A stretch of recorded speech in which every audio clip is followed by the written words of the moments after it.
When it comes to health care during COVID, the numbers are bleak. Yeah, 75% of us have delayed or canceled doctor visits. Childhood vaccinations are down about 40%. 35% of stroke or heart attack patients are not getting to the ER in time. And this year, California hospitals may see up to $18 billion lost in net revenues. Our Len Kiese has the COVID-Phobia fallout in tonight's KPIX5 original report.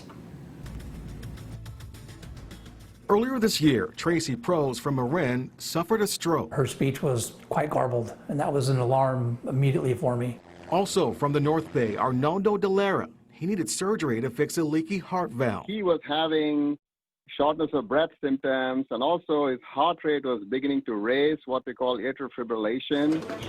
Both underwent life-saving surgeries at UCSF Medical Center in the middle of the pandemic. It goes without saying that I was a little concerned about going to the hospital. Because, you hear people say, oh, don't go to the hospital, you're going to catch the virus. That fear, known as COVID-Phobia, is raising alarm among healthcare professionals. Those of us in healthcare are now worried about sort of the next epidemic, which is all the regular care that people haven't been getting while sheltering at home. So we're worried about children who haven't come in for their immunizations, who are at risk for measles.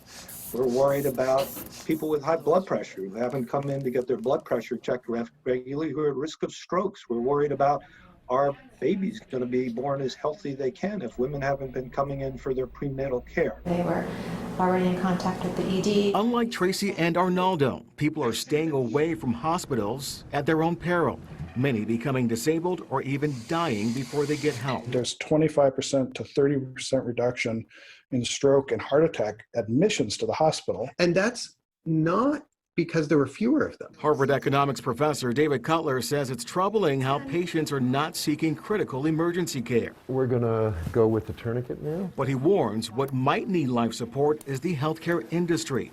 While it survived the last two recessions, the industry may not survive the COVID crisis intact. No crisis passes without some significant change. So there will be significant change here. The healthcare industry depends on payments and elective procedures to stay afloat. With unemployment, people are losing their private sector health plans and enrolling into less reimbursed public ones. The revenues are falling enormously. Some aren't seeing their healthcare practitioners at all. And that's an absolute tragedy. Those who end up getting help are thriving. Tracy had a blood clot plucked from her brain. Her surgeon. He asked me at the end to hold up a couple fingers on the paralyzed side, and I could do that right away, and I was super excited. Arnaldo's valve was fixed by a top specialist. He's now on the mend. Don't wait and just do it. Across the Bay Area, hospitals, medical centers, and doctors' offices are all employing stringent new protocols to protect patients and staff. To minimize any risk of infection spreading in any of our patients. What's less clear? How to protect the largest sector of California's economy, the healthcare industry, from this terrible pandemic. In San Francisco, Len Kiese, KPIX 5.